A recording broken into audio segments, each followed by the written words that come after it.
মায়ের নবী জানায় দেয়, মান সাল্লা আলাইয়া মাররাতান সাল্লাল্লাহু আলাইহি আশরা। আখিরি জামানার পয়গম্বর মুহাম্মদুর রাসূলুল্লাহ সাল্লাল্লাহু আলাইহি ওয়াসাল্লাম জানায়, আমার যে উম্মত আমি পয়গম্বরের উপরে একবার দরুদ পাঠ করবি, আল্লাহ পাক রব্বুল আলামিন তার আমলনামায় 10টি রহমত নাজিল করে দেয়।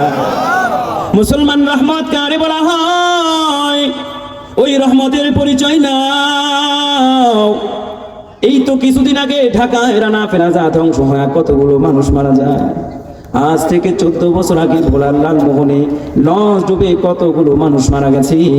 মাঝে মধ্যে শুনতে পাই হোন্ডা অ্যাক্সিডেন্ট করে কত মানুষ মারা যায়, মাঝে মধ্যে শুনতে পাই বাস অ্যাক্সিডেন্ট করে কত মানুষ মারা যায়।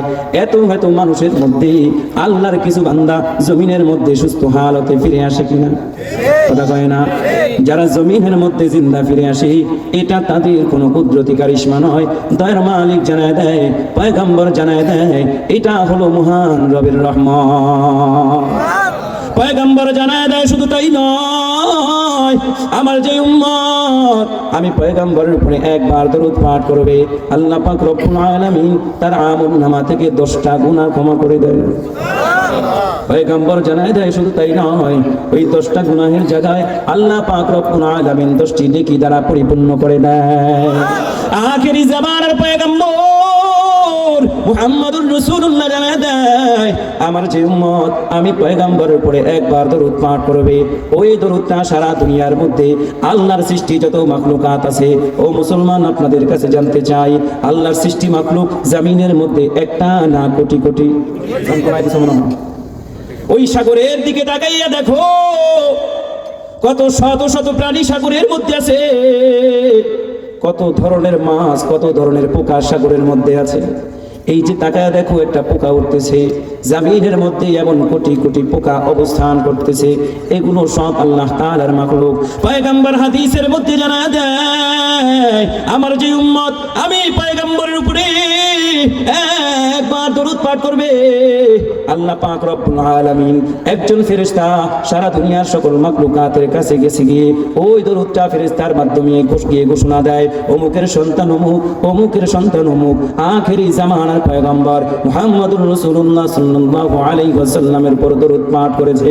এইটা বলে যখন ঘোষণা দেয়, সারা দুনিয়ার সকল মাখলুকাত ওই ব্যক্তির জন্য দয়ার মালিকের কাছে মাগফিরাতের দোয়া করতে থাকি। জগৎ বিখ্যাত আলিম আল্লামা শাইখ শিবলি রহমাতুল্লাহ আলাইহি তার কিতাবের মধ্যে লেখে, হজের মৌসুমে আমি যখন হজ করতে গেলাম, তাওয়াফ করতে গিয়ে দেখি আল্লাহর বান্দা একজন যুবক তাওয়াফের দোয়া পাঠ না করে বারবার দরুদ পাঠ করতেছে। ওই যুবককে ডাক দিয়া বললাম, যুবক, এত দূর থেকে লক্ষ লক্ষ টাকা খরচ কইরা তুমি হজ করতে এলা, তাহলে তুমি তাওয়াফের দোয়া পাঠ না করে কেন বারবার দরুদ পাঠ করো?